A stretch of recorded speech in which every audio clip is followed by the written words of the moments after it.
And now, AM 650 presents your source for leading-edge news and information on today's hottest products and services. This is Experts on Call on AM 650.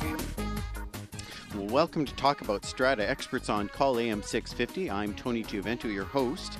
And on the show today, we're talking about painting, repainting our buildings, and what's the right time to repaint them. How do we find contractors? Joining us in the studio is Dan Schmidt, who is the sales manager for Remdale Painting, and Dave Humphreys, who is the operations manager. Welcome, gentlemen. Thank you.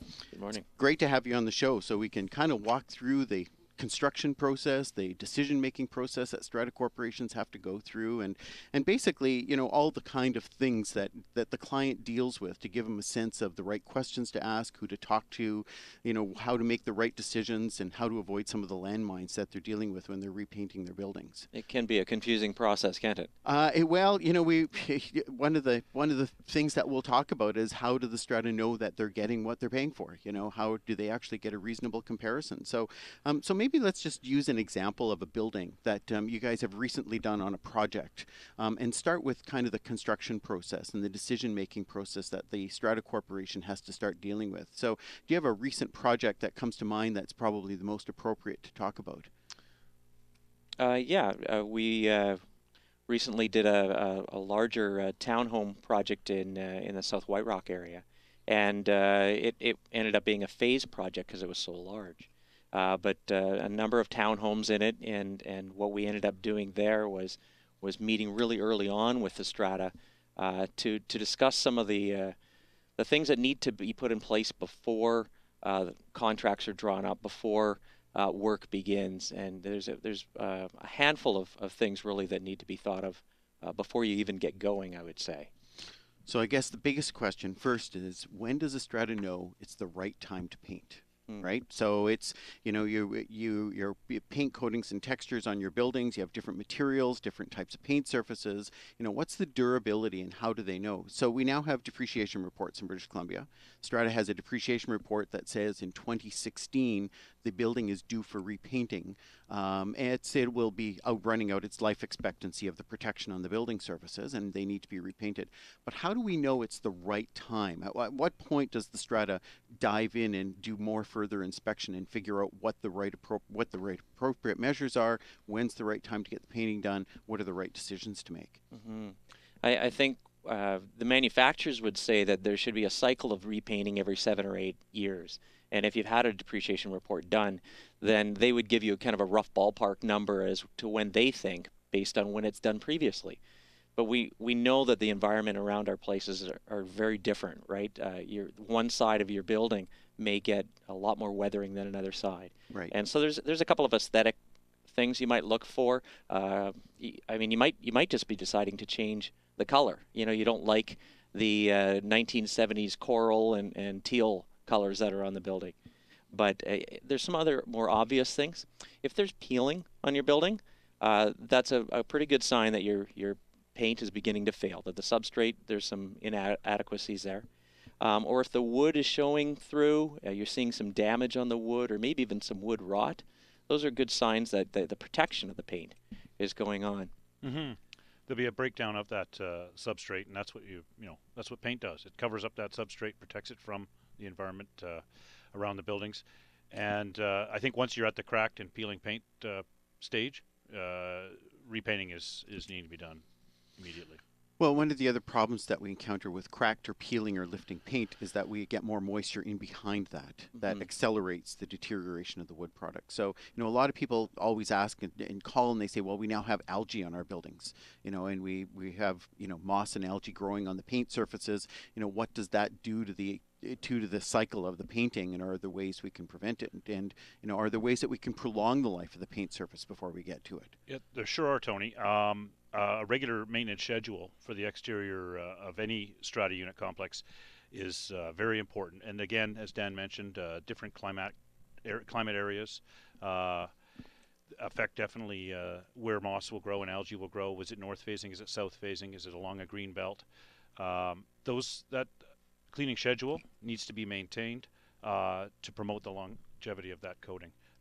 As moss and algae grow and start to root on the coating itself, they will break it down. There's micro roots that are growing into that coating and slowly breaking it down and growing into it. So keeping that clean, proper pre-treatment of those areas and washing will definitely prolong the life expectancy of any coating.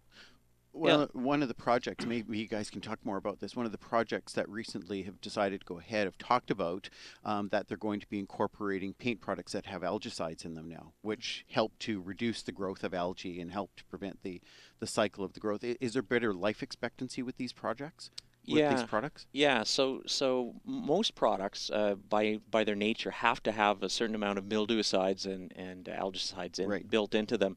And the government, actually, the federal government, regulates how much of what can go in. Part of that's our whole environmental conditions. We want to be pleasing to the environment with the products we use.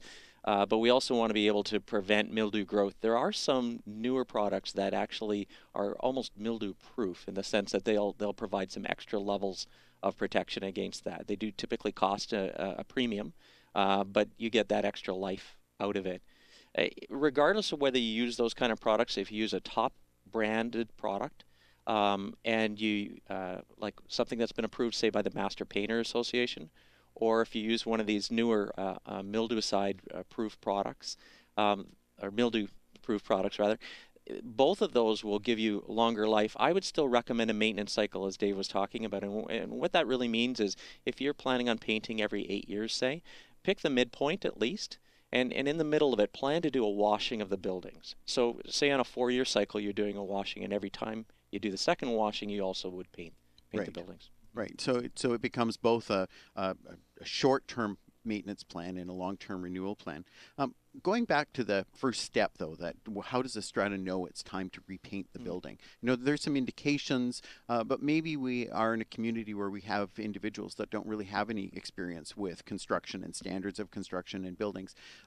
Who can the Strata Corporation contact to start doing kind of a preliminary or an advanced process? Do we have consultants, organizations? What do we have in the industry to provide services? Definitely, Tony. There's varying levels of consultants that they can inquire with. They can inquire with painting companies as well to come out and do inspections, although they may want to have an independent inspection. That can be done through the MPDA. That can be done through various engineering firms, possibly the firm that's prepared their depreciation report has actually done a thorough inspection and hasn't just looked at when it was last repainted and you'll probably be due in 8 years. They may have looked at it and said, actually, you'll be due in 6 years. Right. So many organizations and are able to help them out in that regard. The MPDA can also look at what the substrates are and what products should be on those substrates as well for them. So, and for the listeners, we're talking about painting and strata corporations. The MPDA is actually the Master Painters and Decorators Association in British Columbia. Yeah. And they're an independent organization that helps to set standards for products, materials.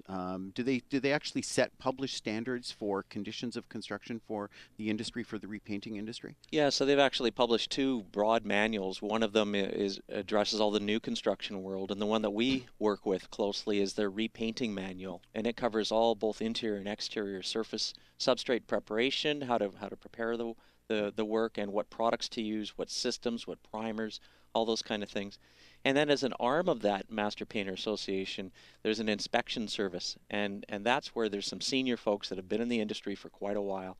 They know the industry and they know these specifications.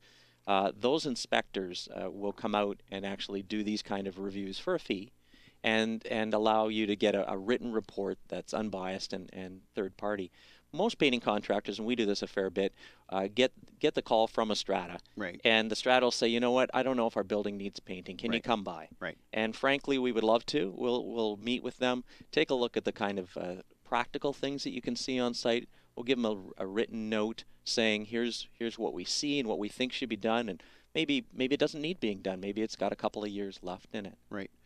So the Master Painters best guides really are about a best practice. These some of them are published standards, some of them are best practices for materials, products, application, use, conditions. Mm-hmm. It does come to the issue, though, that strata corporations always deal with is, how do we get, when we're looking out for bids or quotes from 3 companies, how do we know they're all quoting on the same thing?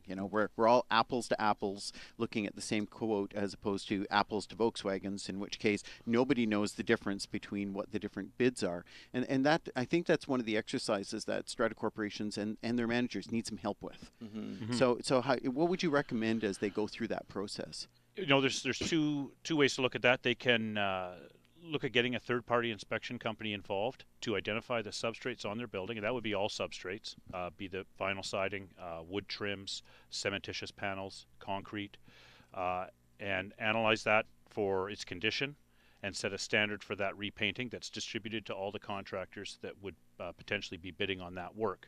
This identifies all the areas for repaint and what products would be put on those areas. If they have a reputable contractor that they work with, oftentimes that contractor can also give them some of that information and say, Right. you've got some stain here or some siding here that needs to be addressed, and identify those areas for them, and they can use that to obtain their other bids. Oh, that's excellent.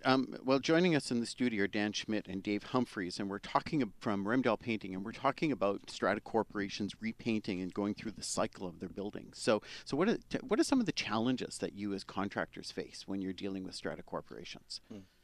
I think one of the strategies, or one of the challenges rather, is just the strategy that they've chosen to get that quotation put together. And this came up just recently as a 48-unit townhome strata, and they were trying to figure out how to get this apples to apples kind of quotation put together. Right. And they were confused by what they got. They got 3 or 4 quotes, and they were all over the map, and people including very, very different things. And so, having chosen a good strategy at the beginning, either through an outside inspection agency, and there's a handful of them, Master Painter being the best known, or through another contractor.